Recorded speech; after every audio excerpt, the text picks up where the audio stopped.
Actually, when I started, rap artist ako, 2009. I was nominated Best New Artist tsaka Best Male Hip Hop Artist sa Wave 89.1. Then I was invited by Paul Vincent Guasque na subukan ko lang din yung business kasi ano siya, malaki yung potential because we were starting the company. So I decided to start up.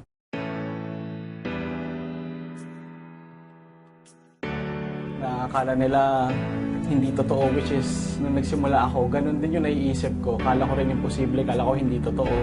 May mga bagay na kala namin dati pang mayaman lang. Nung pala, kahit na ordinaryong tao ka, ginawa ko siyang pikit mata lang. Kasi minsan may mga panahon na mas malayo, mas matagal pa yung biyahe ko sa kakausapin ko.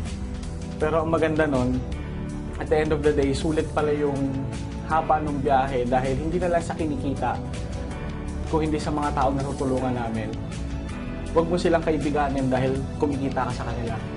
Mas maganda siguro pakinggan na kaibigan mo kasi sila, kaya sila kumikita. Mas maganda kasing gawin mo yung passion mo ng libre dahil hindi mo problema yung pera. Sabi ko nga sa kanila, wala namang bagay na mahal eh, kulang lang pera mo.